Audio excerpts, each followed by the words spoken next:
ସାଙ୍ଗସାଥି ମାନେ ଯଦି ପିଣ୍ଟରେଷ୍ଟରେ ଭଲ ଭଲ ଭିଡ଼ିଓ ଫଟୋ ଡାଉନଲୋଡ଼୍ କରିବା ପାଇଁ ଚାହୁଁଛନ୍ତି ତାହେଲେ ପ୍ଲେ ଷ୍ଟୋରକୁ ଯାଇକି ସର୍ଚ୍ଚ ବଟନ୍ ଦବାନ୍ତୁ ଆଉ ପିଣ୍ଟରେଷ୍ଟ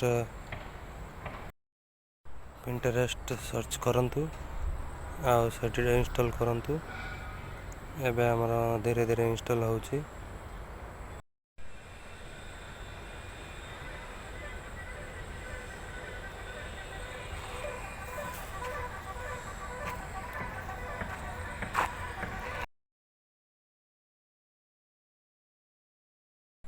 ଏବେ ଅଲରେଡ଼ି ଧୀରେ ଧୀରେ ଡାଉନଲୋଡ଼ ହେଇଗଲାଣି।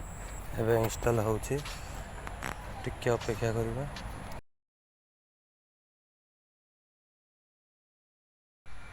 ଏବେ ଇନଷ୍ଟଲ୍ ହେଇଛି। ଏବେ ଆପ୍କୁ ଯିବା। ଆପ୍କୁ ଓପନ୍ କଲେ ଏମିତି ଇଣ୍ଟରଫେସ୍ ଆସିବ। ଯାହାର ଇମେଲ୍ ଆଇ ଡ଼ି ଅଛି ଇମେଲ୍ ଆଇଡ଼ିରେ ଇନଷ୍ଟଲ୍ କରିବେ, ନହେଲେ ମୁଁ ଗୁଗୁଲ୍ରେ କରିଛି, କଣ୍ଟିନ୍ୟୁ ୱିଥ୍ ଗୁଗୁଲ୍ରେ କରିଛି। କଣ୍ଟିନ୍ୟୁ ୱିଥ୍ ଗୁଗୁଲ୍ କଲେ ଆପଣଙ୍କ ଇମେଲ୍ ଆଇ ଡ଼ି ଆସିଯିବ। ଆପଣଙ୍କ ଯେକୌଣସି ଗୋଟେ ଗୁଗୁଲ୍ ଆଇଡ଼ିରେ ସାଇନ୍ ଅପ୍ କରନ୍ତୁ। ମୁଁ ଏବେ ଇଣ୍ଟରଫେସ୍ ଆସିଗଲା। ଏବେ ଦେଖନ୍ତୁ, ଏବେ ଏଗ୍ରି ଆଣ୍ଡ ସେୟାର କରନ୍ତୁ। ଦେନ୍ ଆପଣଙ୍କ ଯେକୌଣସି ଡେଟ୍ ଅଫ୍ ବାର୍ଥ ଦେଇଦିଅନ୍ତୁ।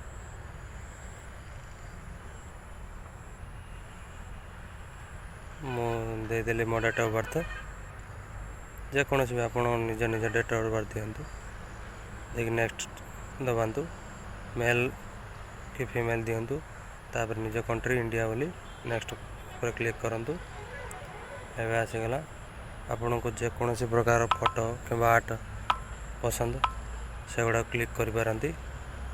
ଯାହା ଆପଣଙ୍କୁ ପସନ୍ଦ ସେଗୁଡ଼ା କ୍ଲିକ୍ କରନ୍ତୁ। ଭବିଷ୍ୟତରେ ସେଇଭଳି ଇମେଜ୍ ଆପଣଙ୍କୁ ରେକମେଣ୍ଡ ହେବ।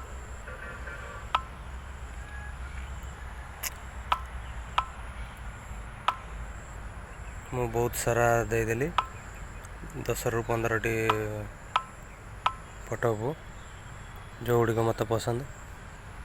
ଆପଣଙ୍କୁ ଯାହା ବି ପସନ୍ଦ ଆପଣ ବି ସେମିତି ଦିଅନ୍ତୁ।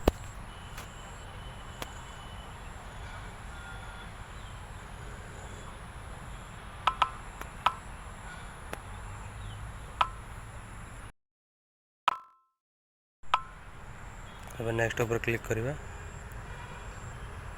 ଏବେ ହେଇଗଲା। ଏବେ ସୁନ୍ଦର ସୁନ୍ଦର ଫଟୋ ଆସିଗଲା। ଯଦି ଆପଣ ଆହୁରି ଭଲ ଫଟୋ ଦେଖିବା ପାଇଁ ଚାହୁଁଛନ୍ତି କି ଡାଉନଲୋଡ଼୍ କରିବା ପାଇଁ ଚାହୁଁଛନ୍ତି ତାହେଲେ ସର୍ଚ୍ଚ ବଟନ୍ ଉପରେ କ୍ଲିକ୍ କରନ୍ତୁ।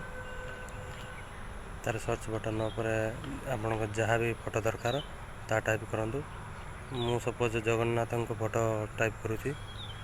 ଜଗନ୍ନାଥଙ୍କର 3D ଫଟୋ। ଏବେ ଜଗନ୍ନାଥଙ୍କ 3D ଫଟୋ ଟାଇପ୍ କରିକି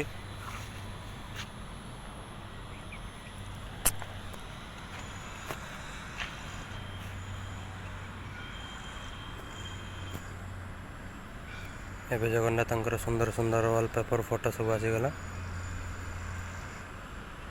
ଆପଣଙ୍କୁ ଯେଉଁଟା ବି ପସନ୍ଦ ସେଇଟା ଉପରେ କ୍ଲିକ୍ କରନ୍ତୁ। କ୍ଲିକ୍ କରିକି ମୋତେ ଏଇ ଫଟୋଟା ପସନ୍ଦ ହେଉଛି, ଏଇଟା କ୍ଲିକ୍ କରୁଛି। କ୍ଲିକ୍ କରିକି ଏବେ 3 ଡଟ୍ ଉପରେ କ୍ଲିକ୍ କରିବା। ତାପରେ ଡାଉନଲୋଡ଼୍ ଇମେଜ୍ ଉପରେ କ୍ଲିକ୍ କରିବା, ଆଲାଉ କରିଦେବା। ଏବେ ଆମର ଡାଉନଲୋଡ଼୍ ହେଇଯିବ। ମୋବାଇଲ୍ ଟିକେ ହ୍ୟାଙ୍ଗ୍ ଅଛି, ସେଥିପାଇଁ ରହିଗଲା। ପୁଣି ଥରେ ଡାଉନଲୋଡ଼୍ ଇମେଜ୍ କଲି। ଏବେ ଫଟୋ ଡାଉନଲୋଡ଼୍ ହୋଇଯାଇଛି। ଯଦି ଭିଡ଼ିଓଟି ଭଲ ଲାଗିଲା ତାହେଲେ ଲାଇକ୍ କରନ୍ତୁ, ସେୟାର କରନ୍ତୁ, ସବସ୍କ୍ରାଇବ୍ କରନ୍ତୁ। ଜୟ ଜଗନ୍ନାଥ।